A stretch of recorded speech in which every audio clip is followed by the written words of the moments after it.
Hola. What it do? What Good it do? How are you?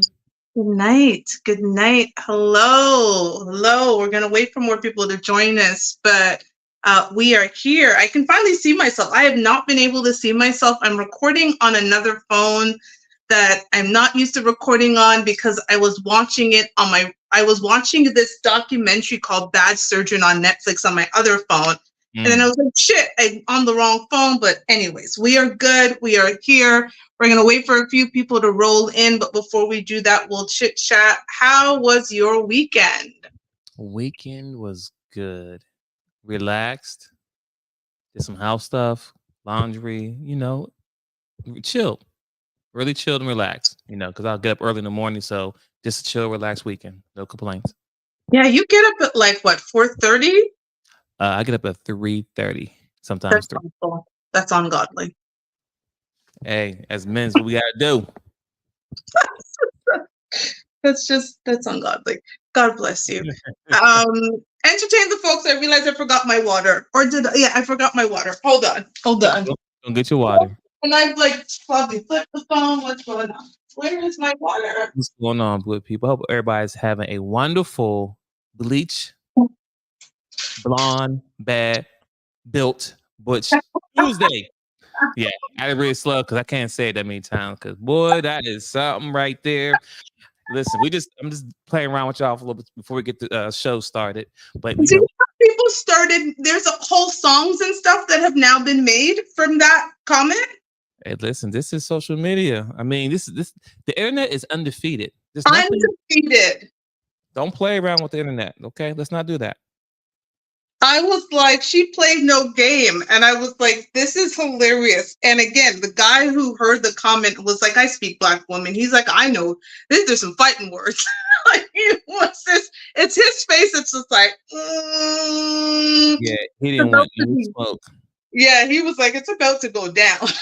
And he was just like, people stop playing with us. Stop playing with us. Like, we're not to be played with. Like, it is, don't do it.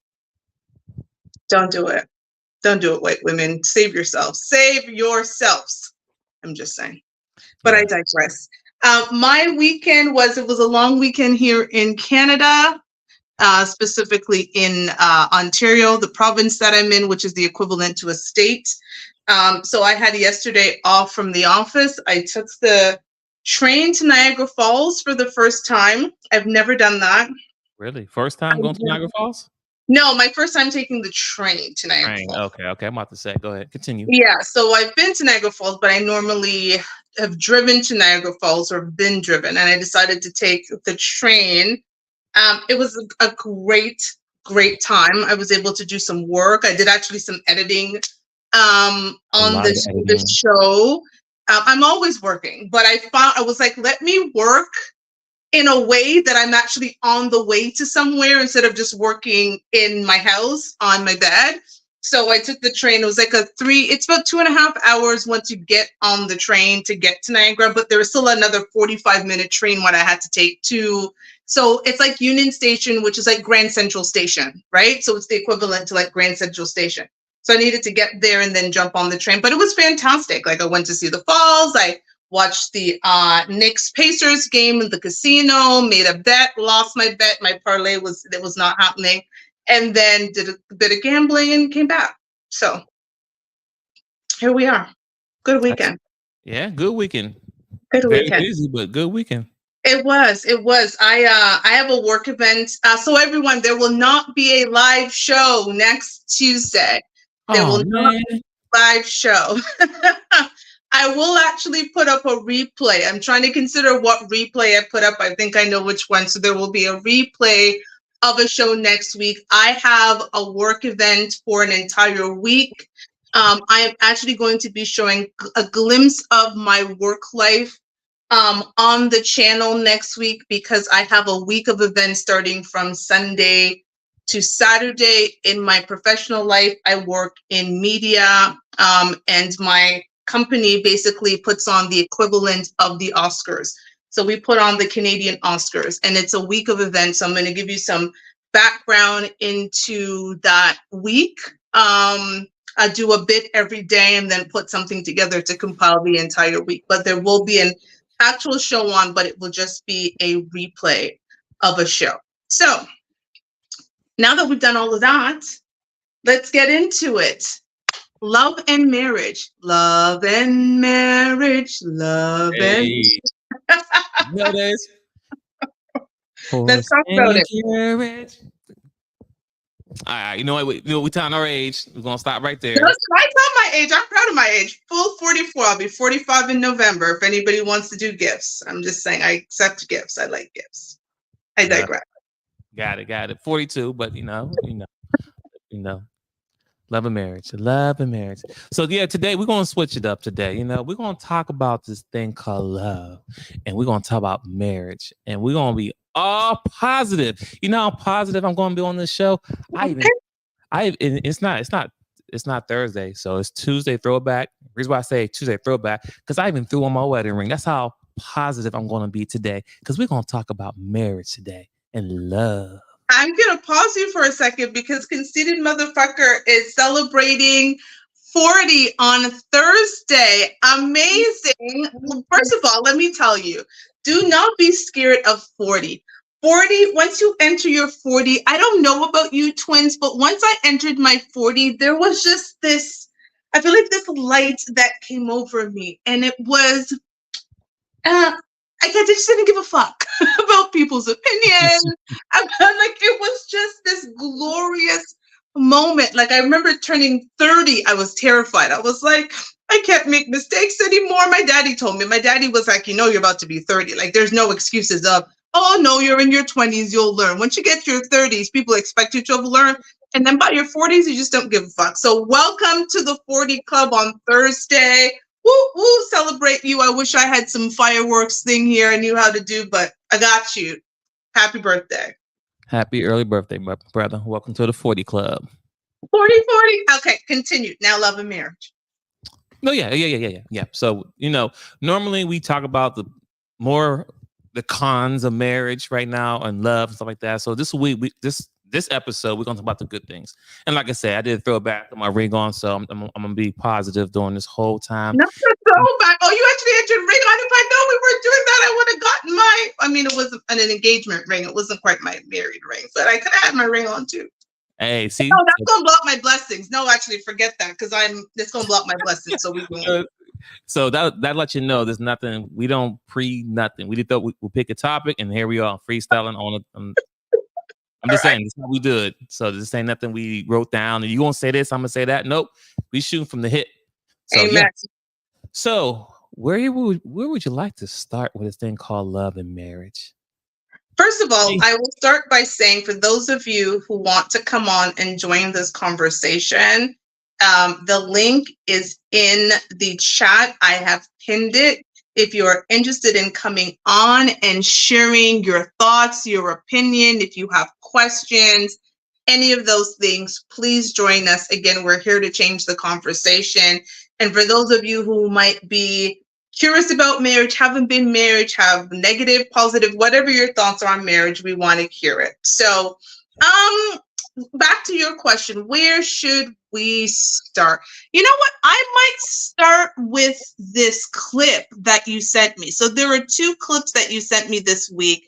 I'm going to start with the one actually about marriage, where the woman asked a question about marriage. And maybe we'll talk about that one. So let's do this one. I'm calling it Married Again. Here we go. I've been taking a poll asking married women who describe their marriages as happy, and I've even asked my dad too, like, would you remarry? And most have said no. And I'm trying to understand, like, if you love being married, why would you not do it again? I'm asking myself, would I remarry? And I'll classify our marriage as a happy marriage. And my answer is no. Why is that? Now, we're supposed to be on a positive note. No, I did. I wanted to play that because, and let me tell you why I wanted to play that. Okay, because I think people forget that your mindset is also a part of marriage, right? there's a mindset that goes into it. If you go into marriage, I think a lot of people go into marriage with an idealistic mindset. Now we need to talk about a realistic mindset, because we're going to always go back to that communication thing that we talk about, right? Like, I think Right. a lot of people are going into marriage ill prepared for what marriage really is. And so they're going into marriage with this idealistic idea of marriage, and they can't actually deal with the realism of marriage. So if we're going to talk about love and marriage, even in the happiest form, are you realistic about your marriage ideals? Does that make sense? Makes sense. I Okay, can rock there with we it. go. I can rock with it. I can rock Okay, with it. here we go. So, well, I would like to just kick it off is talk about some of the good things and the benefits of being married, right? Being married, love and marriage, it's not two things. It's actually kind of one thing. But anyway, so what I like to say definitely is a great thing about being married is one, especially in the early stages of this period, is that you have a helpmate, right? You've gone your whole life being that single individual out there dating, spend all his money, you spend a lot of money to find someone. So now once you actually got that one person, you're still gonna spend money, but now it's more like an investment now. Ooh, And that's how I looked at it, right? So now the money I throw out to random women, now I'm putting it in one woman only. That's my woman now, right? So that's the wonderful thing there, because now I could really do things that for last longing memories, if I'm saying that right, something like that. So long-lasting memories. yeah, something like that, right? So meaning that when I'm single, I'm going, one day I'm going here, I'm going there, right?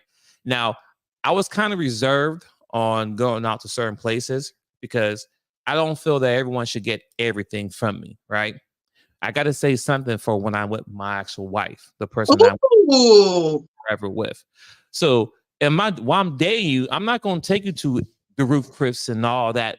If oh, I'm dating you, because once I marry you, then what are we going to do, right? I got. you go to Paris. I'm setting up. I mean, course, right? I'm setting the bar high, right? No, yeah. See, I'm you know what? Look at the ring. We're gonna stay positive. So yeah, stay positive, Dwayne.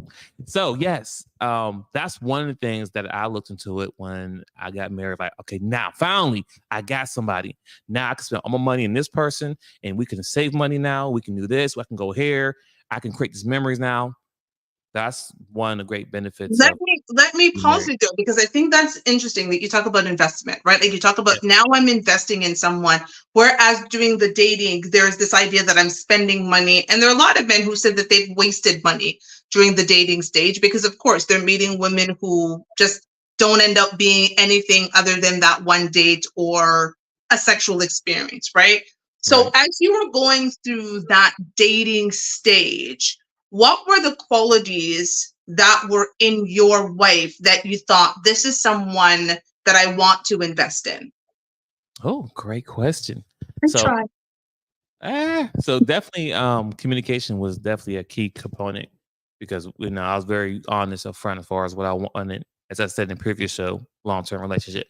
But outside of the long-term relationship, at that time we were both young, so she didn't have any kids. That was a plus. She was beautiful. That was a plus. She had her own place. That was a plus. She had a full-time job. That was a plus. She had her own vehicle. That was a plus. So all those things when I was dating, it was like, okay, all right, I can work So with your it. check boxes. So she was checking the check boxes. She was checking a lot of boxes, especially at that time. I was actually looking for a wife. So that plays a part Ooh, too. we're gonna almost cross there. You were already in the mindset that I am out here intentional and I'm looking for a wife. Yes. So that's also the most important part. At that time, I was actually looking for a wife. I wasn't just dating to date. I was, like you always keep saying, I was being intentional, right? Yeah. So everyone sometimes is not at that place. And on one of our shows, we said, you said this, fellas, if you just want to tell, just tell me up front you tell want us. to tell, so we can move accordingly, right? I Yeah. might say yeah, I may say no, but let's be honest, so we know which route to go, right? Yeah. So, but I'm now back on the topic now, as far as that. Hey, I'm now dating somebody that I'm in love with this person. Now we're getting married, and these are the great benefits. And this is the early stage. This was Mhm. everything I checked out was like the check, the check mark, check Yeah. off, whatever you want to call it. The early Moving check on forward. boxes, that early, remember I was talking last week about, what Yeah. she wasn't disqualifying herself. She was actually qualifying herself. She Yeah. was making herself in the race, right? She was at the lineup. I'm a track person, right? So she Yeah, was kinda like in an the box. application when you She fill was in out, the you know box. what I mean? You know what I'm saying? When you gonna buy a car, you gotta have, pay stubs. Yeah. When you buy a house, you gotta have a pay stub, you gotta show history. So all those things we're checking out. And guess what? Her credit was great. So she got approved. I got married to her. Okay. Boom. Now we married. So once again, dating, wonderful. Vesting now. So now I have no problem with spending on that money, because now I don't feel I'm blowing that money away, because it's going towards us, toward our memories, right? Also, on top of that, she can cook, right? So that was another plus. I'm saving money. So pros and cons. So now that she's cooking, we're not going on date. I mean, not saying going on date, but we're not going out every single time Yeah, now, because splurging. I get it. right. But the benefit of her cooking like that is that, okay, great. Now we can go on trips now, right? Does Paris, whatever case may be. So now I'm investing in spending the money, which, once again, it's a great benefit of being married. I mean, I can She go on a was list of things. showing, so not to cut, but she was showing up in the ways for you of a wife, right? So Yes. she was showing those qualities for you that would make a wife for Dwayne. Just so people know, he already said his government, so I can repeat it now. Twin's name is Dwayne. So she's showing up. But let me go back to the communication piece of it. When you're talking about communication, because I hear so many men who say, I don't generally communicate with women in a honest and vulnerable way, because they don't create a safe space for me in order to do so. So for you at that time, looking for a wife, dating, what about her communication made her score higher than maybe some of the other women you had been dating or were dating simultaneously? Oh, great question. She was actually looking for the same thing as well.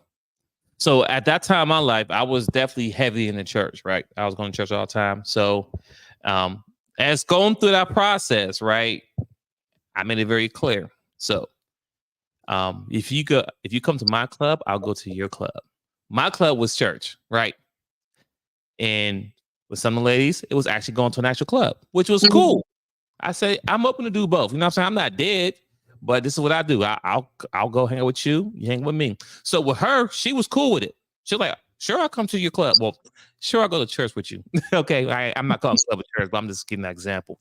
Reason why I said, because before I got to my wife, there was other women that I was talking to, and I was very intentional with them. I was telling them I didn't want to have sex, right? I'll go to the club with you. You gotta come to mine.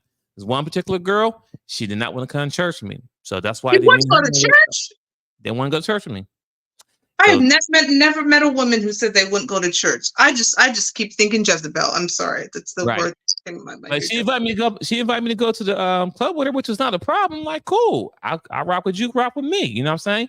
But if you couldn't compromise at that point right there, Bye. that was an easy no. And on top of that, I told her I didn't want to have sex. And fellas, when you tell women you don't want to do something, Please sign me up. they gonna do everything to try to do it. And so this one particular lady, I mean, I told her that, hey, I want y'all to do that. Why she get butt a naked in the crib? Now, mind you, when I'm thinking about when I wasn't trying to when I wasn't being intentional, I had to work hard to get the kitty cat. Okay. But sometimes when I don't want it, I do want it, but that's not something I want to do right away. You know what I'm saying?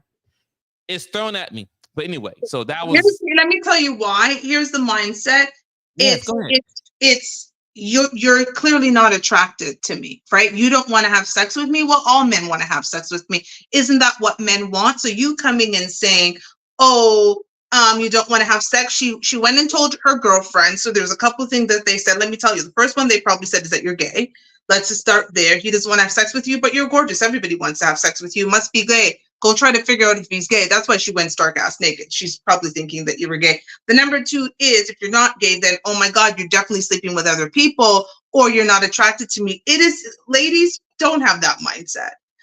Please find me if you know, co-host of mine, if you know any 45 to 65-year-old men who are in that space right now who would love to get in a relationship, build a foundation and not have sex, sign me up. They can find me because I wish, but I digress. This is not about me. Go on. No problem. No problem. And for anybody who's thinking about that story, did I smash? Hell yes, I did. But then that was it. Let's be clear now. Hey, smash. All right, but I like swipe level. Next, who's next now? Next to John board. Okay, we gotta stay there for a second. So despite you not wanting to have sex, because we gotta get. So despite you not wanting to have sex, you've told her you don't want to have sex. She decides, hey, I'm gonna test his no sex thing. You then have sex with her. How quickly do you cut her off after that? Like, let's just be real. Oh, that was it. After that, she went home. I ain't talked to her since. Good night. Because cause once again, I told her, as I told my wife to agree to everything, that I was looking for a long-term relationship. So the fact that she did that, the fact that she didn't want to go to church with me, and then secondly, she got naked. I'm like, all right, so yeah. Jezebel. Okay, it was the same Jezebel. Okay, I'm good. Yeah. I was Jezebel. But she was potential though. You know what I'm saying? She was a great potential one, but hey, she didn't cut out. But anyway, past that part. So once again, other benefits, right? We talked about cooking, saving, like working, because now we're both working, right? Yeah. And we didn't have kids till 3 years later. So it wasn't like I had kids first and then we got married. Nope. Got married and 3 kids 3 years later, then we had kids. So mind you, a lot of fun happened. But the point I'm trying to make is this. Because she working, I'm working, the great benefit is that we were able to save so much money and it became fun. Like we had a savings joint account together and we started out doing 50. And then once the account started getting nice, we started bumping them out. Okay, I'm putting 100 in every paycheck. And then it just kept going and it got fun. I love that. But were you guys living together at this point? Oh, yeah. How quickly did you do? Because you skipped all around. How quickly from being intentional, she's checking the check boxes, she's cooking. Like, did you ask her to move in? Like, how did this work? Because again, I think what women need to know are what are the things? Because we just talked about what you were not attracted to. You told a woman you were being intentional. Instead of being intentional with you, she acted like a Jezebel, right? And then she went back to Jezebel land and no marriage for her. You haven't spoken to her since. That's funny. But here is a woman that is intentional. She showed up in your life. She's checking the initial check boxes. She's communicating with you well. She's nurturing. That's how I consider cooking. Cooking is like a nurturing thing for me. Like I'm supposed to feed your body, your mind, your soul, all of those things. And so I love to cook. But what are the things that, again, are getting you from that, oh my God, to this could be my wife, let me ask her to move in, to eventually marriage? Let me give you a quick rundown how it went. Okay? Because I was being intentional. So we talked a lot. I mean, a lot. So communication was definitely a huge factor, which kind of made the decision easier for me. So by the third day or third date, whatever you want to call it, third time, I told her I was going to marry her. She thought I was joking. Date number 3? Date number three, whatever. The third time I talked to her, I told her, I'm marrying you. Okay? Good for you. Good. So that was April and we was married in December. So we moved in with each other probably around October. Hold on. So how long was your courtship? April, May, June, July, August, September, October, November. You met in April? Yeah. You met in April, married in December. So 8 months total between meeting and marriage. Yes. Good on you. And so what about her made you go, she's the one? Because 8 months for most people is not a long time, right? I mean, Kevin Samuels used to say a man knows within a year. Like he knows, rest in peace, Uncle Kevin Samuels. He knows very quickly if he's going to be intentional about you. So just for the ladies out there who are looking for this, this is what most women would want. They meet a man who's intentional. He meets them. They show up in his life of value, and they go off and live this ideal fairy tale. So what about her made you go, yeah? Other than the things we've already discussed. I mean, the main thing is that I was intentional. So one, me being intentional, I mean, everything else, she was the ideal woman that I was looking for. She was nurturing. She was family oriented, meaning that she had family, mother, dad, all that stuff, right? And she was around her family a lot, so that was always a plus, right? Because I grew up with my family, but my family wasn't that, we got crazy families. Yeah. You got people you talk to, some people you don't, what's up? Yeah, what's up? But anyway, long story short, her family's huge. So that was a plus because I like big families. And I see how she was, she has older sisters. So she has a lot of nephews and all that. And she's around them a lot. So I can see her. I saw her in action with other kids. Mm-hmm. Okay. So she got the mothering skills down. Check. Without having her own kid, right? So she checked the box as far as I could say her mother skills. She can cook. She took care of me. She did everything what I was looking for a woman, and she had her own stuff. She was smart, looked good, worked. So all that fell in place. Now that's the young mindset at the age of 28 at that time. Okay. Now, granted, I'm looking at things totally different now, but back then, when I was looking to be married, all those things were all check pluses for me. Oh, so now let's talk about it. So that's you at 28, right? 28, yes. Our lives are very different. We both got married, funny enough, at 28 years old. It's interesting because last week, Friday, would have been my 16th year anniversary. I was at the office and I looked down at the date and I was like, this date is significant. I'm like, crap. That was the day I got married 16 years ago. But I digress. But now you talk about 40-something-year-old you. Would the criteria for choosing a wife be the same as it was when you were 28? Ooh, that's a good question. And no, it wouldn't be. So I can answer that right away. No, it wouldn't be the same. It would not. What would have changed about it? Because I think women need to truly understand when a man is intentional, like what that looks like. Because often we're trying to create intentionality for men who showed up for a short time, right? Oh, I want this man to be intentional about me, but he's not showed up in your life intentional. I had that conversation with the young lady, the lady I interviewed with the 5 kids by 5 different guys. And I kept asking her, for every child's father, how was he showing up in your life? Was he showing up intentional? And she was like, no, that they were not. So what does new you, 40-something-year-old Dwayne, intentional, looking to remarry, what would he look like? Do you even know what he looks like right now? Oh, I do in a sense. So I kind of gave y'all what I look for at the age of 28. Now at 42 or 40 plus now, whatever that happens again, right? It should be in the 40s. I ain't gonna get married at 50. But anywho, that's a whole nother conversation. You don't get married at 50? No, I hope. I'll be married before 50. Yeah, I could get married before 50. My time is ticking away. I had an age in my mind that I would remarry, and I'm fastly approaching it, but I digress. Yeah, so some of the things I'll look for now into a woman now, right? The number one question I'll ask her is, what does partnership look like? That'll be number one question for me. What does that look like? All right. What else?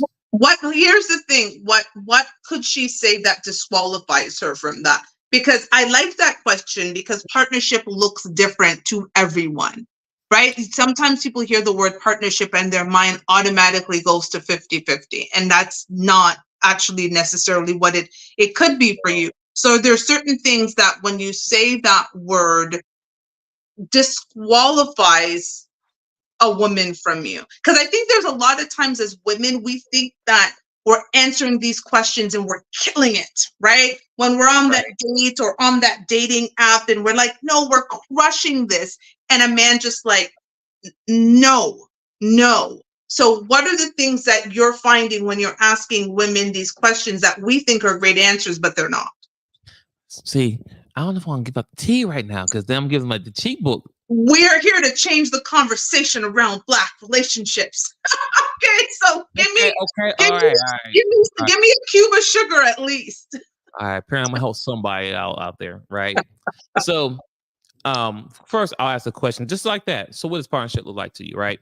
And it depends what they say, right? Don't give me the generic answer. Oh, 50-50. Wrong. Okay. No. Not at 40. Not at 40. Now, if I was 20, that's not a question. That would probably make sense. But at 40 something, nope, that would not work. So, you know what I'm saying? Because I will hope at that time in their life, and the woman, she may not be 40 as well. She may be in the 30s. I'm looking for a mature woman. I'm looking for a little young girl, and I don't want nobody really old. So something like that. But the question was to be, what does partnership look like? And I'll let them give me their example. And I will hope, based on their answer or their question, they'll kind of ask me, kind of got me like, so, you know, what all right, let me just, I'm trying to hold back. So what would disqualify her if she say something like 50-50? What would be a plus to that is if she say, oh, well, partnership is, you know, being that support for my husband when times are rough. Because that right there is the most important part. When things are rough, when things are very difficult, it's easy to be a partner when everything is great at home. Absolutely. When things are challenging, is that partnership going to step up to the plate? When if let's say I get hurt, right, and I'm no longer making the 6-figure money that I was making before, are you going to leave me, right? Or you know, if I'm up all night working, you know what I'm saying? You know, I'm just giving an example. It don't have to be these scenarios, but for example, you know, I'm working all day and I'm up all night, and you know, I got to be at work early in the morning, right? And normally I may take the kids to school every morning, right? But you know, I was up for 15 hours straight. Am I going to have to ask you, hey, can you get the kids to school morning for me? Or are you just going to do it for me, right? Some things should be unspoken. Like, are you going to be, like, you should be able to see me and I should see you. So this ain't just about me, but I'm speaking from the guy's point of view. You should be able to see the hard work that I'm putting in and like, all right, let me see what I can do to help him out, which is going to help us out. Making sense a little bit? So it's what I'm hearing, it's an us mindset. And I think often, sometimes women don't get that part. It's, I'm going to show him my nice, shiny parts, and he's going to love my nice, shiny parts, but your nice, shiny parts are about you. So what I'm hearing is a woman, you asking a woman that question, or any man asking a woman that question, and answers such as, I desire to be my husband's safe space. Because I love Black men and I understand how the world treats Black men, when he walks through this door, I need him to understand that this is his solace. This is his place of peace. And I desire to make sure that he always feels loved and adored and cherished. I want to make sure that we have stability. What does stability look like to me? It's ensuring that no matter what, he knows that he can depend on me financially, emotionally, spiritually. And does an answer like that, is that what men are really looking for? Generally, yes, right? You know, each person will be different based on what they need. But as a whole, yes, that answer will work out. That'd be great to hear. As opposed to, you know, I've got a PhD. You know, love that. Don't Kevin Samuels me, okay? I'm a PhD. So no, I'm gonna give the answer. Let me just give the answer. I'm a business owner, so I am a hustler. I know how to get the bag. I'm out there. My husband can always know that he's got a wife that's grinding. He's got a wife who's always looking to elevate and get to the next level. I've got this business right now, but I'm working for 3 to 5 years. I am going to work and get another business. I'm looking to expand this business.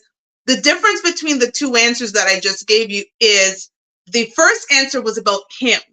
The second answer was about me. It was Right. all about me. Yes. It was never about him.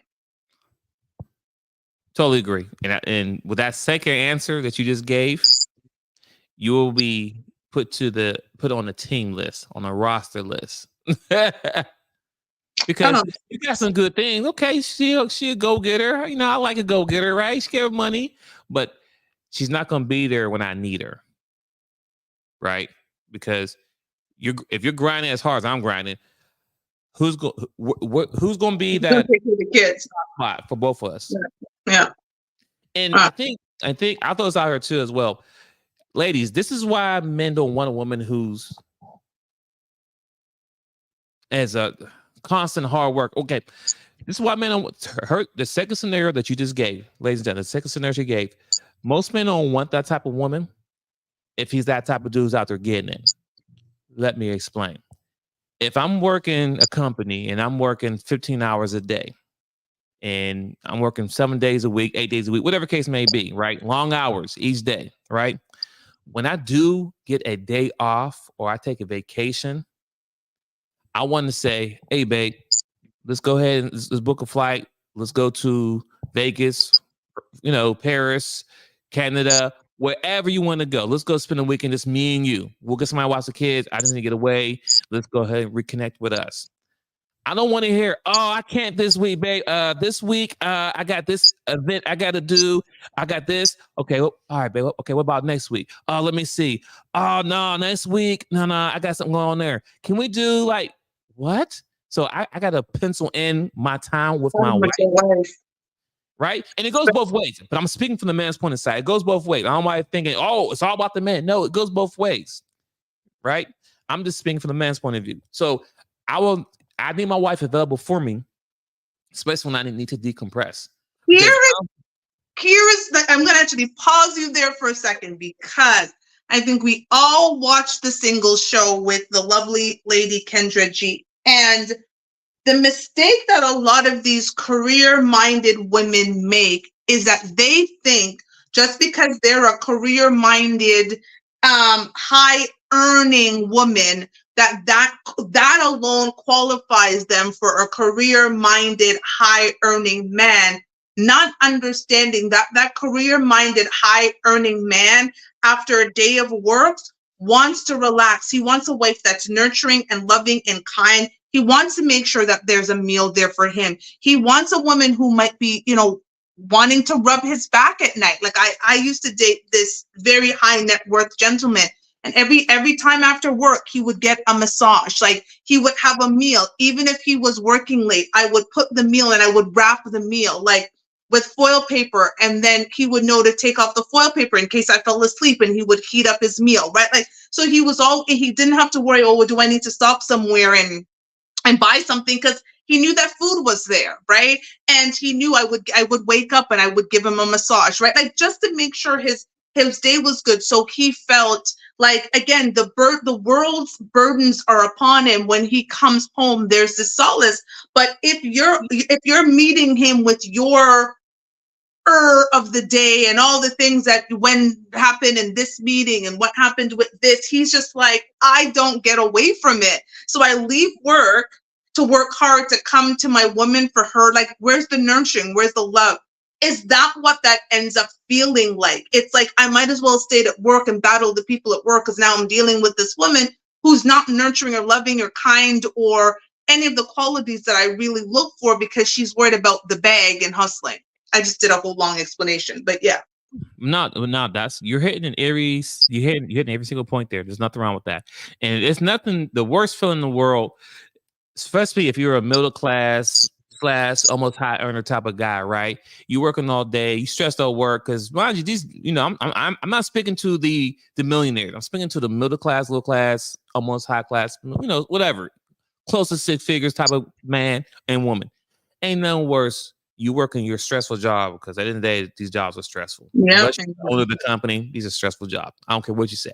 You may love what you do, but you still, it's anyway. Amen. That after a long day of work, right? Ain't nothing worse after working a long day. You come home and you might just need a hug. That's all you want. You don't need no food. I just need a hug. And you come home and ain't nobody here, right? Oh, I didn't even think about that part. Yeah. It don't gotta be the food home. The food's always a plus, right? Oh my God. But sometimes after a long day, I just need a hug. Baby, thank you. A simple hug, baby, thank you. We appreciate you. That's it. Most men, that's all we need. You give us that right there. You don't know how bad you charge us up. That little hug right there will have us take over the world the next day. Like, man, I feel good. My baby, she said she appreciated me. Oh my God, that is so true. In my previous relationship, like when he came home, I was home and I would give him a hug and a kiss and make sure he was good. And, then he went and had his decompress time, right? Because I always respected that after a long day, he might need an hour or so to kind of recharge his batteries, do whatever. And then he would have that time. But I was just thinking I was doing, me, but I realized how important that was. And he would, wherever I was in the house, if I happened to be upstairs, because I had, maybe I had a meeting that I was in, he would always come in and just have a moment, look at me, give me a kiss, stop my meeting, be like, hey, but he's here. Like, pause everybody, put my camera off Zoom because he's here, and I'd give him a hug and a kiss, and then I would continue there. And then I don't think as women, sometimes we think about that nurturing, that love, that support, because again, your home is your solace. Yes. And to go home at 7:30 and your wife's not coming home till 9:30, 10 o'clock, you don't have that. You don't feel like it's a home, like it's a place of solace. Yeah, because by the time she get home, you probably either took a shower already, you probably warmed some food up, and you probably on crash because you got to get up early tomorrow morning. I get that. That works. And also too, because I like to give pointers to guys too as well. Like, listen, in my house I lived in before, I had a 2-story, right? So it's pretty kind of big house, but I had cameras. No Diddy stuff though.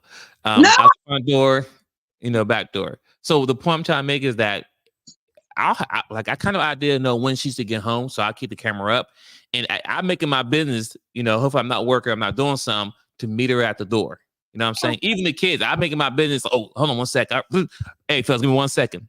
Hey, babe, how's your day? Meet you at the door, give you a hug, kiss. How's your day? You know what I'm saying? I'm not saying, hey, I'm not running to the door talking about, hey, what you got to eat? What you doing? What you cooking today? No, I'm just going, how was your day? Because I know I feel to decompress.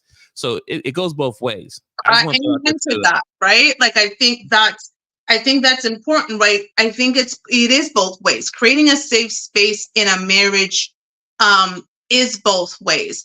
And I think a lot of the times we get so caught up in the day-to-day that we're not investing time in our marriage, right? We invest so much time on what happens outside of our home that we are not realizing the turmoil that's brewing in our home. And so that's why it's important to, what are the routines that you established while you were courting that person or being courted?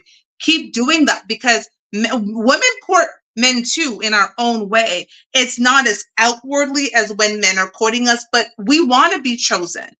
Let's be serious. When you meet a man that meets your check boxes as well, we want to be chosen. We understand that desirable man is being desired by other women. So we try to show up in his life and people can call this pick me energy, whatever they want to call it, which is, by the way, very stupid, because you're supposed to want to be picked. Like, do you want to be like just left there? Like, that's ridiculous. But women want to be chosen. And so we do these things. Like you said, your wife showed up and you were able to communicate with her. She was nurturing. She was cooking for you. Like, she was showing up in ways that checked all your boxes.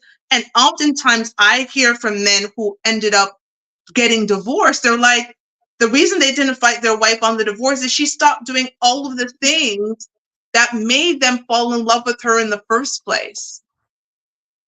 And so it's important for women, my advice to you is keep doing those things. Keep making sure that Your marriage is the top of your mind. The same way you want to climb that corporate ladder and get that promotion and have that goal, your goal should be, how happy can I ensure that I am in my marriage? Because if you're happy in your marriage and doing everything, your husband is in turn. Are you doing check-ins in your marriage?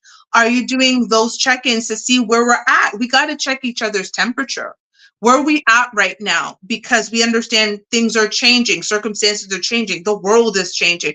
Where are we at? Do we need a moment? Do we need a week for ourselves? Like, is there a moment? Do we need to, like you said, do we need a weekend for ourselves? What do we need to recharge us to make sure that we're still on the same page? You got to be doing, and then this is not even once a year. This is like regular check-ins for marriages. Yes. They should be weekly, not just monthly. I weekly. agree. A month is too long.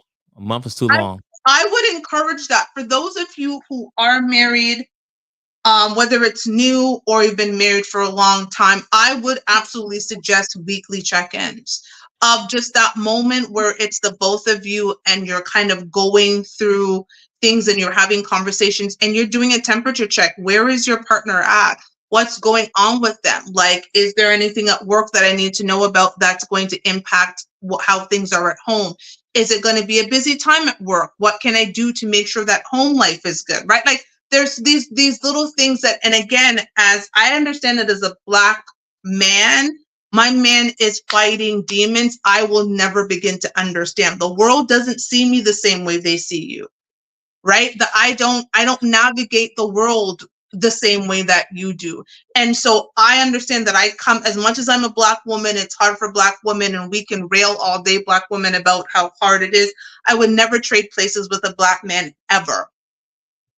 Ever. I would never trade in my next life. I pray I'm not a Black man. I will continue to be a Black woman. I don't want it. I don't need it. I just don't. And so that's why for me, with that mindset, I always try to create that safe space so that my partner understands that with me, he's got solace, he's safe, he's got peace, he's got all of those things that often the world doesn't give you. And I think a lot of women talk about they want the six-figure man and they want that. Ladies, let me tell you, as someone who's dated several of them, 6 and 7 figure, you have no idea what those men deal with to be able to make that money. So you're thinking about, oh, the money he's earning, and you're not thinking about the lashes that he's getting while earning them. Yes, we're not seeing the physical lashes anymore, but you have no idea. Someone who's been in that position and made the 6 figures, it is not easy as a Black person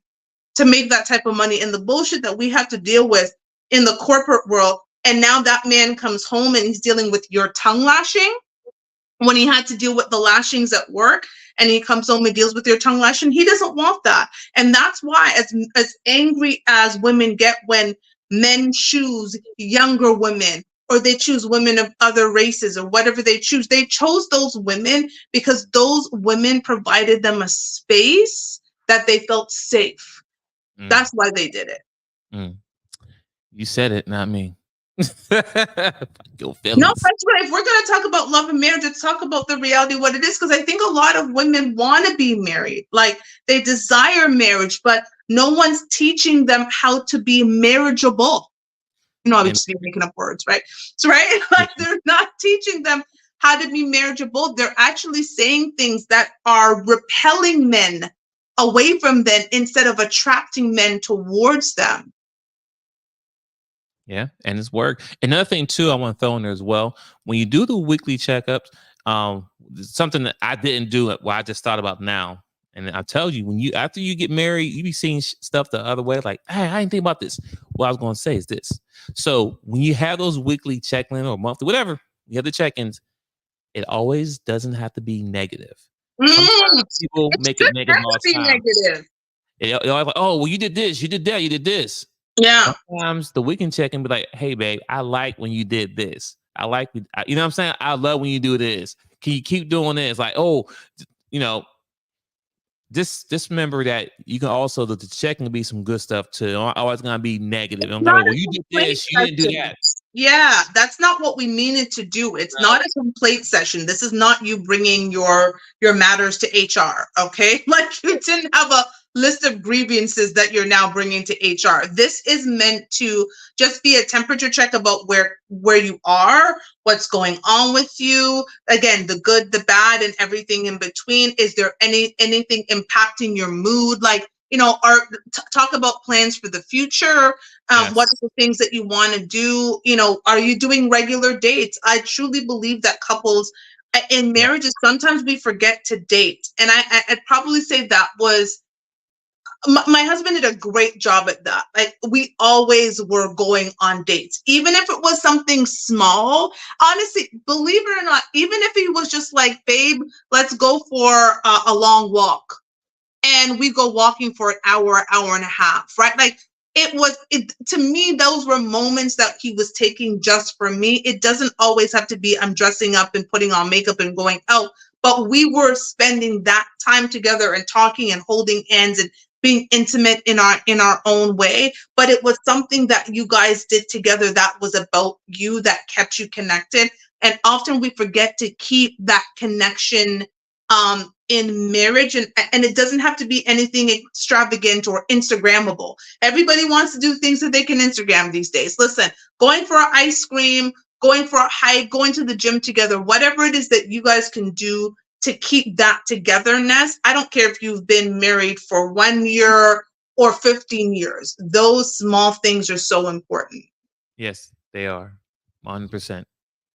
So going back to, again, you now, after being married, we've both been married, because I would definitely I look at things very differently than would I marry my first husband again? No, I would not, because he doesn't suit 44-year-old me. I'm looking at life very differently. But now 42-year-old you potentially looking to remarry again, and understanding that the landscape has changed since we both got married, right? Like me marrying in 2008, the landscape was very different 16 years ago than in 2024. So in a 2024 plus landscape, what are the things that if a woman showed up in your life in a certain way that you're like, this woman is marriageable? Oh, that's a hard one to say. I can only give you the things that will be a no at this stage. Okay, let's do that. So that might be easier. So if I meet somebody who's in their 40s with me, right? You having a newborn, a child 2 years and younger, that's a no-go. Your kids need to be in the teens, or if not, or you're older. That's a no-go for me. No-go. That's not even a date. That's nothing. So that's a red flag for me. Mm-hmm. Now you can have kids, right? They could be like, 7 and up, right? God bless you. Mate, well, I still got, Yeah, you got young kids. For me, I say, God bless you, because mine's is, my age is way up there. Oh, but trust me, if I had 121 like you, no kids at all. So I'm with you. Trust me. Starting over, I'm not starting over because I'm not too far removed. So that's why I can be lenient, right? But yes, if you have a newborn child in your 40s and you're not married, I'm sorry, and you wasn't married, that's a hell to the no. 40, because 40-year-old baby mama, that's not going to work out. And I'm talking about 40-year-old new baby mama. I ain't talking about previously, if that makes sense. I get it. No, I get it. You can't be a 40-year-old, because once again, we're talking about 20-year-old married versus 40-year-old in the days. So you cannot be a 40-year-old woman who's a baby mama.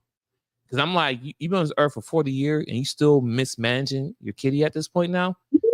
And first thing I'm gonna say to you is like, so why are you not, like, before I didn't really care. Now I'm like, so why are you not with the guy you just gave a baby to?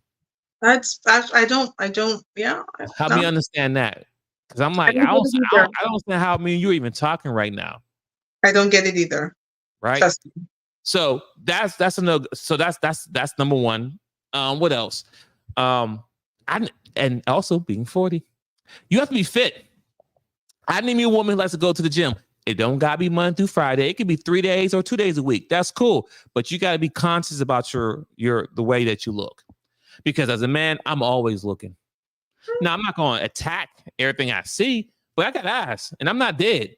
But the first thing any woman I talk to is gonna be her looks. So if you don't take care of yourself, that's a red flag for me because I'm Here's always my looking thing, and I'm with you on that. There's a certain level of discipline that you require to be able to go to the gym. As someone who goes to the gym 6 days a week, 6. at the minimum 5, like and I'm walking and I'm doing all the things. And trust me, the reason I text twins and told them I was going to the gym. I was actually running behind because I ended up going to the gym. And then I end up having to cook and doing all these things. I normally go to the gym in the morning, and sometimes I'm like, oh, girl, I didn't feel like going this morning. So I went after I was done. I wrapped up at work. But there's a level of discipline that you create. There's a level, and that's important in life, right? Like that shows discipline. And I'm the same way. Like if a man doesn't really work out or he doesn't it's undisciplined to me. Like you don't even have a routine, a discipline to be able to take care of your own body. This is my vessel. So if I'm not interested in taking care of my vessel, I think it says something to a man who that's important to. Now, if there's a man that's not important to, then we're probably not compatible. But a man who is himself, disciplined and so forth, I think he's going to look at that. And you're a man who wakes up at 3:30. That takes a level of discipline, right? Like, that a lot of people wouldn't understand. And I'm with you. Like someone who doesn't take care of their body it's not for me. Right. And it's not fat shaming people, right? Like it's not even about fat or whatever, because they're also skinny, unhealthy people, right? But there is something about going to the gym and making sure that you're good. I want forever I want as long as forever will be with my man. And I don't want to be concerned that his habits is going to cut our relationship short, especially because I'm in my 40s now, remarrying. Also, too, I don't want, my looks to kind of be intimidating for you. Okay. So, meaning that because I'm working out, I'm not saying I don't got a six pack done, but I try to stay in shape. The point I'm trying to make is that if I'm working out and I put certain clothes on and it fit and just look right, and we out together and I'm getting on the looks, you can't be mad at me, right? Like you should be on the looks too. I'm done. It should be a dual effect. We should go out there. We should be out there killing together. Like, oh, them two look good over there. Not just Yeah, that's a beautiful thing. Honestly, that is a beautiful feeling. Especially when old Black people come up to you and they're like, oh my God, you guys are a gorgeous couple. I will say in my previous relationship, we used to get that all the time. Black people, white people, Asian people, they would just come up to us and say, you guys are such a beautiful couple. Like, and that's a great feeling because old people are like babies, right? Like they just say whatever comes out of their mouth now because they just don't give two shits. They're close to the grave. So they'll just be saying whatever. So that and I think there's a pride that one needs to take in themselves, and you have to show up, ladies and gentlemen. And I'm just going to speak directly to the ladies. You need to show up as your best self. If you're in a place that you're saying, I'm ready for marriage, is the package that you're in something that you think is your best? Is this the best you have to offer to the marketplace? And if the answer is no, I think you need to go back to the drawing board and determine what do you need to do for yourself to believe that you're the best on the marketplace. So the problem is, if you don't believe you're the best, why would you put that into the market, right? Why would you do that and expect that? Like, I hate this. If he can't love me at my worst, he doesn't deserve me at my best. That's stupid. Nobody goes to buy a car and buys the worst car on the lot. No one does that. They get the best car that their money can buy. Just to not forget that, ladies. Men are going to choose the best option that their money can afford them. Let's just call it what it is. And so when you go on these wonderful shows and you say you want a 6-figure, 6 foot, 6-inch man. That man wants the woman who's the best for what he can provide. And when you come as your worst, he will not choose you. A man does not work that hard to get to that level to choose what's at the bottom of the barrel. He chooses what's up here with him, not what's down there. I'm just going to say what I said. I said what I said. I'm done. Ooh, she said what she said. Mic drop. I said what I said. Y'all need to take my advice because I date these men. I'm just saying. Nah, but that's real though. That's real. I mean, like I said, once you get to that level, the day-to-day work is very stressful, and the man who's able to provide the services is not going to just accept anything, right? You can't come and say, well, I got 3 kids, 2 different baby daddies, and I don't want no more kids, to a guy who's makes 6-figure and he might want to have kids, but you tell him off rip he can't have any. I can't have any. What you mean I can't have any? Because I'm not giving you no more. I'm not having no more kids. But you got these other 3 kids running around, they ain't mine. Like those are things we have to consider. The level of thinking they have out there is crazy to me. Like, but that's, I think what we forget with this idea of love and marriage, there's a level of compatibility that's important. Are you compatible with that person? Right? Are your goals aligned? Do you want the same things? Right? I know for myself, there are a lot of men that I just instantly say, I'm not for you, because we just don't want the same things. And some of these men have been amazingly handsome and all of the things, but we are not aligned. I had decided, hey, Mr. I decided when I popped out a kid at 21 that I didn't want to have any more kids. And so along the way, I have met some amazing, wonderful men from then till now. And I was steadfast in my decision not to have any more kids. And I never wavered. And so those men, we're great friends and all of that stuff. But I was like, it's just not going to work because our values are not aligned. And you're not going to convince me to do something I don't want to do. And I'm not going to convince you to not be a father. Like, that just does not work. Right. So I think there's a lot of times we go into things not even looking for, is there compatibility there? Because I'm sure when you chose your wife, you chose her because there was compatibility. You wanted similar things. You had similar goals in life. Yes. Totally agree. No, so disagree. we have to remember that this marriage thing is not a joke. This love thing is not a joke. You read the comments. What's going on, Mr. I don't know. YouTube is playing with me. Mr. said he subscribed and he looked at his live stream and the show didn't show up. I'm not about it. You gotta make sure that you gotta click on the notification. You gotta make sure that click on the notification. There we go. I love that. Notifications bell. Make sure we have that. You know what? As we're gonna actually leave out, I'm gonna play this second clip that talks about men falling in love versus women falling in love. And I'd love to hear the men's opinion on this. Mr. I'm glad you came in right now. Really want to hear your thoughts about this clip in terms of when men fall in love versus when women fall in love. Let's hear it. When women realize we're in love, we become all giddy and just like, oh my God, yes, I'm in love. Oh my God. But when men fall in love, it damn near makes them angry. It makes them feel some type of way because now they care about how you feel. Now they feel responsible for your well-being, if it's a good man, of course. So just know that if you got a man that finally loves you, it's not going to be easy for him as it is for you.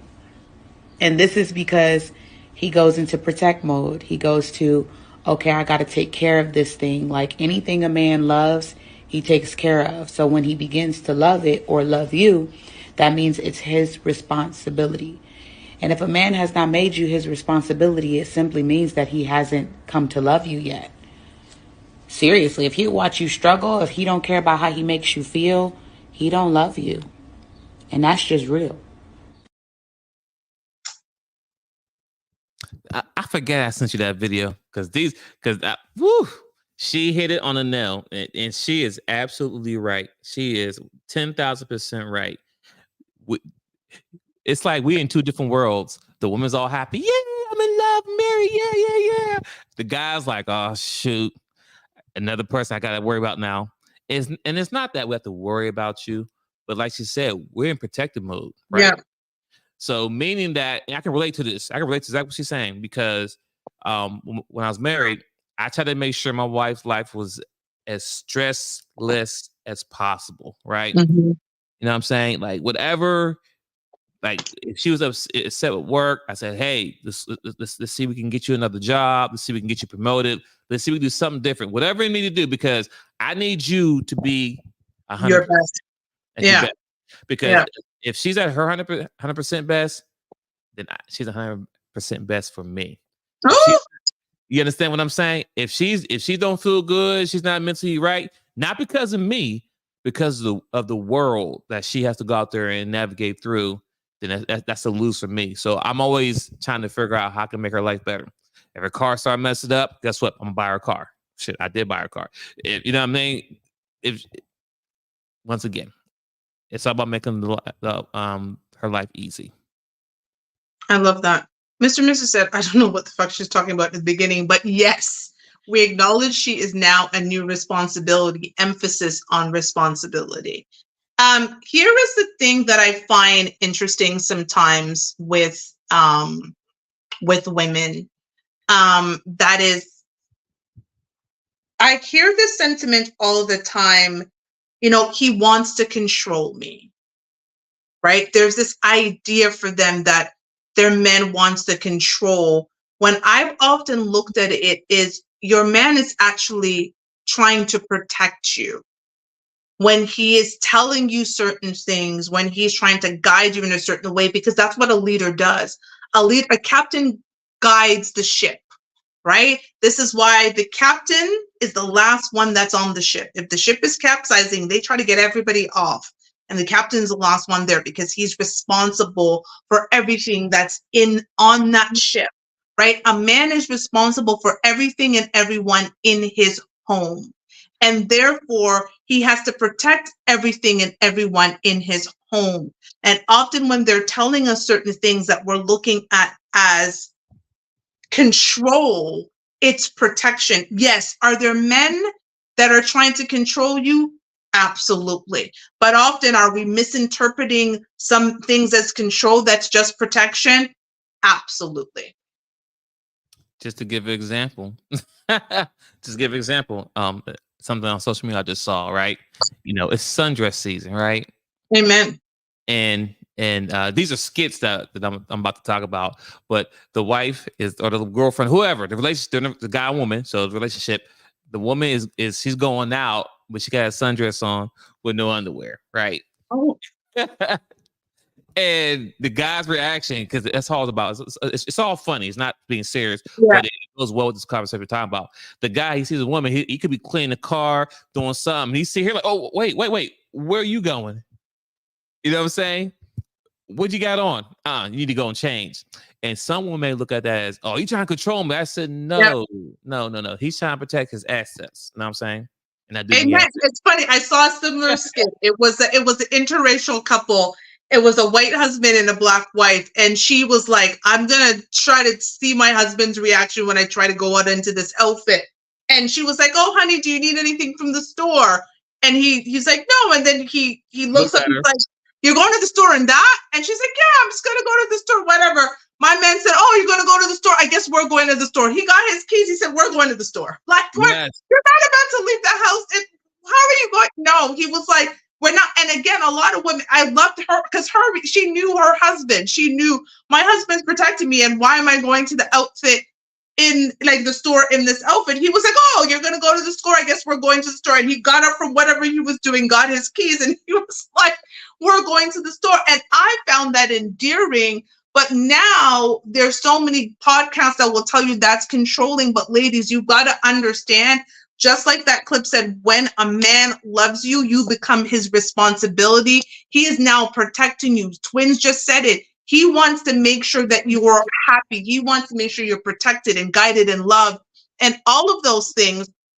And I think often we get into our heads, and we need to make sure that we are, first of all, my advice to you going into a marriage, be healed. My advice to you going into anything wanting to be intentional, be healed. It is not the job of your next to pay for the issues you had with your ex. And often we're blocking our blessings. And to add on top of that, your partner should not be the reason why you're happy. Correct. Correct. Don't ever, I always say, I've said on other shows, is that's a lot of responsibility to put on one person. To think that one person should be responsible for your daily psychological and mental health space, that is way too much pressure. My happiness is internal. That comes from what's going on with me. And in my relationships, in my marriage, I would talk about, hey, this is what's going on and I feel a certain way. And my husband or my ex-partners would try to help me devise a way and figure it out. But I wasn't looking at them like, I'm unhappy. How are you going to fix me? That's not their job to fix me. It's for me to fix, it's for them to support me. It's for them to be there for me. It's for them to listen to me, but it's not for them to make me happy. And so I always find it interesting when people say things like, the Maori sister, the Tia Maori sister, okay, divorcing Corey Hardwick over this stupidness of, oh, I needed to find my happiness, or he didn't make me happy anyway. She said some foolishness that I was like, girl, now you're out on these dating streets, very undesirable, and he's moved on with his life, and you're out here like looking foolish because you couldn't go eat, pray, love yourself or something. Like you don't leave your marriage. You go try to figure out how to get that internal happiness, but to turn around and say he was like, I think that's just stupid. Yeah, and selfish. And also too, when it comes to that, it's impossible for someone to make you happy, right? Yeah. Like, I know it makes me happy, so I don't need nobody try to do something for me. I don't make myself happy. Hallelujah. So Mr. going back to the sundress comment, he was saying, we have to protect our women from violence, but she has to protect us by not putting us in an unnecessarily violent situation in the first place. So put some damn clothes on before you leave. Yeah, right? Yeah. That's important. I've had this conversation a few times. So and I've had this conversation. I know we had a whole, back in the day, I had a whole show about this after the whole Jada Pinkett Will Smith, thing about, putting your partner in unnecessary situations that you don't need to happen. Because again, I trust, ladies, it is important that if you're going to marry someone, you have to trust his leadership. If you do not trust his leadership, why are you marrying him? If I have to question every decision my husband makes, that is not the man for me. I do not trust his leadership. I don't think he's a leader. And this does not matter how much money he has. If I don't feel safe and protected by him, I'm not marrying him. Because if I have to go over his shoulder and every decision he's making, I'm going to my girls and saying, this man decided to do this and I don't know because I had to go research and he don't know what he's talking about. Why would I do that to myself or to this man? Be with people who you trust their leadership, you trust their protection, you trust their guidance, you trust all of that. Because the moment you don't, maybe that's not the relationship for you. Yeah. And then also to Minister's message about the dressing, I never, last time I did with something like that was in my early 20s. I never really had to deal with that as an older adult now. Because at the end of the day, it speaks value. If we going out somewhere and you're wearing something that's gonna cause everyone and their mama to turn their head, you shouldn't wear it. But I shouldn't tell no grown woman not to wear a certain outfit. But on top of that, if you wear that type of outfit, it kind of lets me know what you think about me. Because me being the man, one, two, me being the black man, that's two. If the dude comes by and grab your ass or something like that, I'm going to have to step up to the plate and do X, Y, Z, right? Now, granted, he shouldn't put his hands on you, but you walk around look like a, a T-bone steak. Jezebel. and bunch of wolves. Men gonna be men. But it's also knowing your husband. Listen, there are some couples where they love that, right? Like, and everybody looks at, I won't name any particular couples, but you look at certain couples in social media and the man loves when his wife is dressing sexy. But generally you see that wife dressing sexy when she's with him. If you see pictures of that particular wife alone, she doesn't dress the same way that she is with her husband, because she's not with her husband. She's with her friends. And she understands in certain situations it's different with her friends. I'm the type of person we all know, I dress a little bit more risque, but any man that I'm with, he's got to be open to that. But if I'm in an outfit and my partner looks at me and goes, that ain't it, I'm not even questioning it. I'm taking it off. There's no argument to be had. If he's like, nope, I'm going to take it off and I'm going to choose something because I want to make sure that my man is comfortable with me going out. I'm not like, why am I arguing with you, my protector, when you're in protection mode? Message. I don't. We said we want a protector. We say we want a provider. You have to see how those qualities show up. Protection and provision are not just words; they're actions, and they show up. How does protection? So when we talk about going into marriage, and you say you want a protector and provider, ladies, my advice to you would be like, what does protection and provision look like? Take money away. Remove money. We all understand what money can do. We know what the lack of money does, and we know what having lots of money does. It provides you a very different type of life. But if you remove money out of the equation, what does a man who's protecting and provide for you, how does he show up in your life? What does that look like for you? And to me, until you can describe what that looks like, you are not ready. If protection and provision is only about 6 figures, you are not ready for marriage.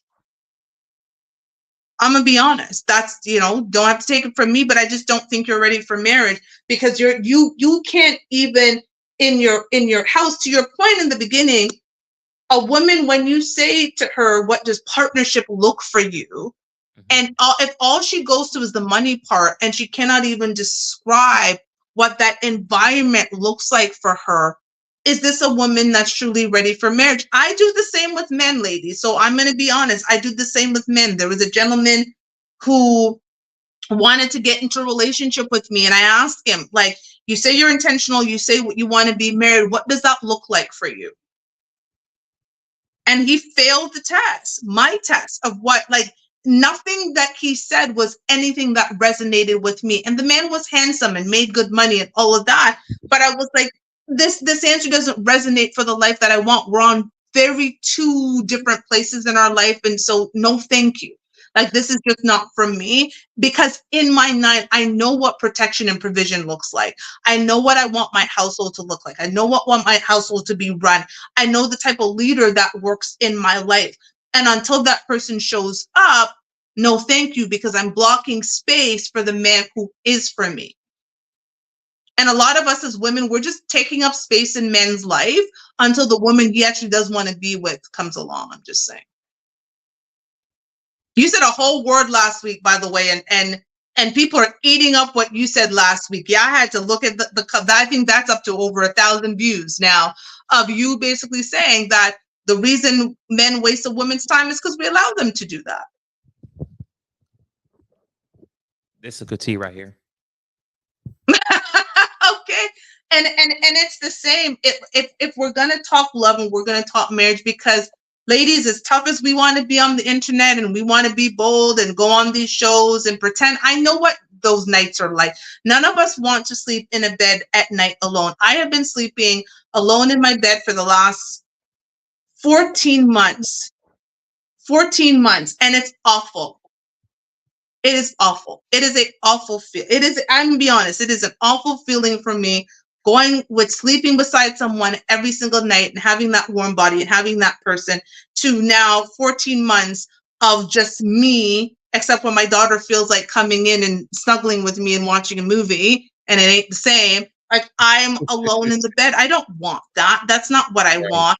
But I also understand that I need to be in a space where the man that I desire, I'm desirable for him.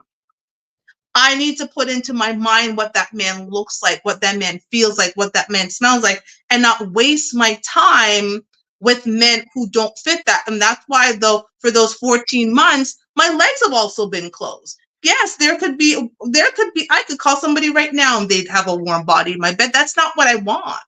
So we really need to be saying, you want a husband, yet you're spending time with situationships and boyfriends. You're not making space for a husband. Let's talk about that. Like, have you made space for a husband?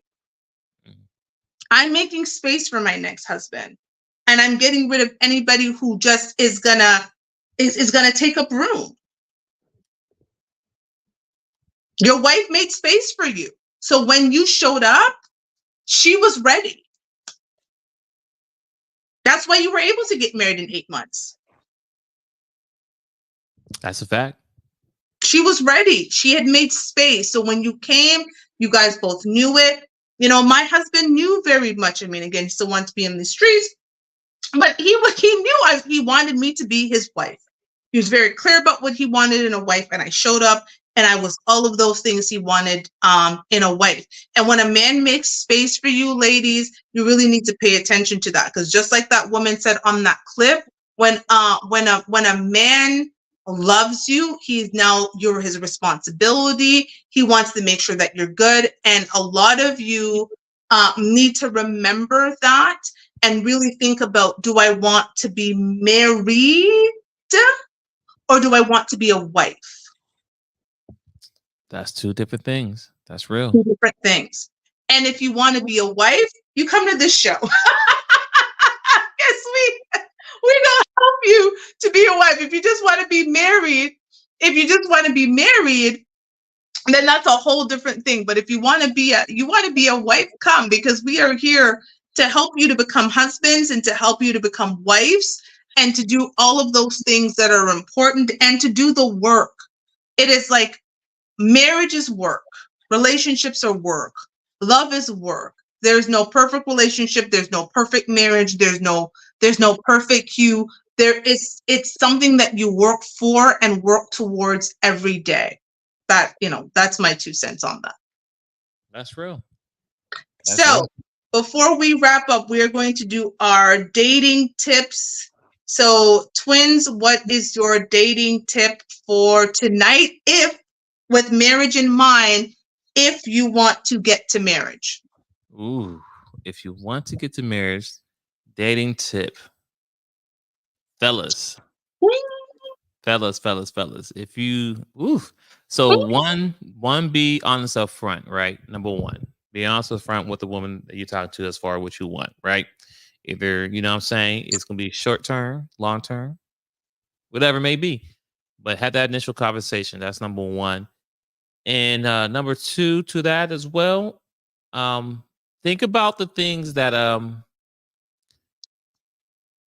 man, that's a good one. That's a good question. I don't have another one. Just think about things that you will want.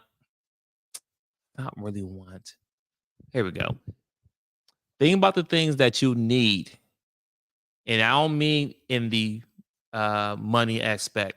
I'm talking about what exactly is what you need from the woman that's going to make you a better man, right? Find that thing that you need that she's going to bring out of you, and also what she can do for you, right? It's kind of weird, but I kind of said it earlier about just come home, getting a hug, and that's enough for me, right? Yeah. But each person is different. You need to find out. But can she be that nurturing part? Can she be that spark to keep you being that provider for you and your kids, if you have kids, whatever? So I'll land my plan there. So my advice to the ladies would be: get rid of your singular mindset. Marriage is not a singular journey. It is a together journey. It is two people coming together to do life. And often we are going into situations thinking about what the person can do for us as opposed to what value we bring to them. And so to me, when I meet someone who I am intentional, because even with women, we have to be intentional. I think about, do I add value to his life? And in what areas do I add value into his life? And what would, me doing this for his life, what would that do for him? Like, I'm always thinking about him. It isn't a singular journey. It isn't a singular mindset. Because to your point, even with men, if a man feels like he can't add anything to your life, he's going to bow out, right? Like, if there's nothing to add, why am I can't really add anything to her life. And so I always think about that with a man. What can I add to his life? What value do I bring to his life? It's not a singular mindset. It's about him. It's a very unselfish. And if I don't feel like I can bring anything, then I feel the same way Amanda's. Like, this is not a place that I need to be in, because I don't feel like I have a place here. And if I'm only thinking about what he can do for me and where he can take me, that already says to me that I'm not attracted to that man at a level where I'm even thinking beyond just his pockets. And that's happened to me, where I've hung out with men that I'm like, I'm not seeing beyond your pockets. Let me cut this out, because I'm wasting your time, and I'm absolutely wasting mine, because I'm blocking my blessing, and it's not going to allow me to bring the man into my life that, again, I can get rid of the singular mindset. Okay, Mr. actually has a couple. You know what, sir? Okay, I'm going to start with the first one. He said, I don't know why you said this, but he said, no hard-headed hussies. I have not heard that word in so long. So I've been using Jezebel all night, and he came up with hussies, which is a word I have not heard in forever. But he said no hard-headed hussies are allowed, with the big no the big no sign. The next comment that Mr. had is dating tip: ask not what your man can do for you, but what you can do for your man. That's basic. Apparently Mr. and I have the same dating tip. We have the same dating tip, because that's why I was saying, don't have a singular mindset. Have again, what value, what can I bring to his life? Because that's important. And he also said, because nobody's attracted to someone who only comes to you with their hand out. Mm. And to your point, twins, and a lot of men have been saying this on the show, this is why some of us are ending up in certain buckets, like the one night stand bucket, or the short-term bucket, or the whatever, friends with benefits buckets, as opposed to the bucket that most of us want to be in, which is the wife bucket. I think a lot of women are kidding themselves when they say they don't want to be wives. We do want to be wives. I have really yet to meet a woman when I have a heart-to-heart talk that says, I never desire to get married. They say that because they know that they're not marriageable at the moment, and they need to work on themselves. Like, let's be true. A lot of us women need to get out of our egos and realize that we have some work that needs to be done in order for us to attract the type of men that would even consider us to be wives. And yes, being a wife is a prize. It is an amazing thing to be a wife. Having been a wife and really having a desire to be a wife, it's a beautiful thing. It is a beautiful thing when that man says, that's my wife, with love and pride. Or when you go to his work event and they say, oh my God, he talks so much about you and what you add to his life. There's a beauty in this. There is a warmth in that. Like, I look at my friends who are married and I see how their husbands just look at them, and the pride and everything. And I see the growth. Like, I see the growth when two really good people come together. Like, I look at my best friend's marriage. They've been married for almost 10 years in July. It'll be 10 years. And the growth that they've experienced together. They were great people individually, but they're excellent people together. And they've been able to accomplish so much together. It's just beautiful to witness. It's actually very inspiring to witness. And I know what it's like when you get together with someone and make a beautiful life together. So, and I wish that for as many of you who want it. So that would be my last word. And Mr. actually has one final comment, and as I wait for it to come on the screen in front of me, because I cannot see the screen right here. Twin Zinc, any final words before I read Mr.'s comment? No final word. No, you said enough. So Mr. Miss said, yeah, we pretty much had the same tip, just in different words, completely by coincidence.